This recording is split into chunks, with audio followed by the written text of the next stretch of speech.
Dá uma olhada nesse inferno na programação. Eu tenho aqui constantes que recuperam valores de alguns campos de um formulário. Temos aqui o campo username, e-mail, confirmação de e-mail, senha e confirmação de senha. Logo aqui abaixo, quando o formulário for enviado, nós prevenimos o comportamento padrão para poder fazer uma validação. E por fim, se a validação passar, nós podemos finalmente enviar o formulário. Olha isso daqui.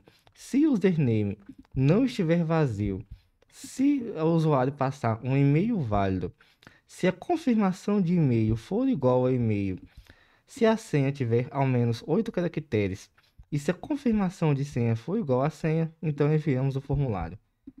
O problema desse código está na legibilidade e manutenção. Temos vários ifs aninhados um dentro do outro, e vai ficando cada vez mais difícil descobrir qual else é relativo a qual if. O primeiro pode ser até fácil, o if do username está logo aqui embaixo o else dele. Informe seu nome caso o usuário passar uma string vazia. Mas note como esse código é difícil de se manter, e à medida que formos adicionando novas validações, vai ficando cada vez maior o recuo e a dificuldade de achar o else relacionado. Fora isso, há muita repetição de código. Temos um alert para cada caso de falha. Essa função ela está sobrecarregada. Uma maneira mais simples de resolver isso é colocando um if abaixo do outro.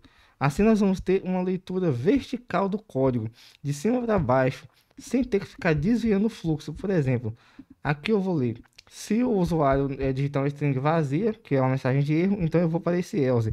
Não é uma leitura de cima para baixo, já tive que desviar para o último bloco. Já nesse if eu tenho que voltar de novo para o penúltimo bloco e vai esse zigue-zague de vai e volta. Já aqui eu fiz uma inversão. Eu criei uma função chamada para validar o form e uma função para exibir o erro. Essa função de exibir o erro é legal porque vamos supor que o requisito da aplicação mudou. Aqui eu estou utilizando um alert. Mas no futuro eu quero selecionar um elemento HTML do formulário e exibir a mensagem de erro dentro dele. Aqui eu teria que mudar um a um cada um dos else. E já aqui não, só tenho que mudar uma única vez na função erro. Agora aqui na validação, olha o que eu fiz. Enquanto aqui eu verificava se não era vazio para poder passar, aqui eu faço o contrário. Eu verifico se for vazio, então eu já retorno uma mensagem de erro. E todo o código abaixo não é executado porque é barrado pelo return. A mesma coisa para o e-mail. Enquanto aqui eu checava se era um e-mail válido, aqui eu já checo se é um e-mail inválido e já retorno a mensagem de erro para o e-mail. E assim eu vou fazendo uma checagem invertida e a gente consegue ler de cima para baixo o código, sem ficar aquele zigue-zague. E no final, se todos esses itens falharem, quer dizer que o formulário foi validado com sucesso. Então eu retorno a mensagem de sucesso. Aqui embaixo, na hora de enviar o formulário, segue a mesma lógica daqui. Primeiro, eu bloqueio o comportamento padrão para o formulário não ser submetido, e aí eu faço uma checagem. Eu chamo nossa função de validar o formulário, aguardando a mensagem que ela vai ter, se vai ser sucesso ou algum desses casos de erro. E depois eu faço uma checagem simples.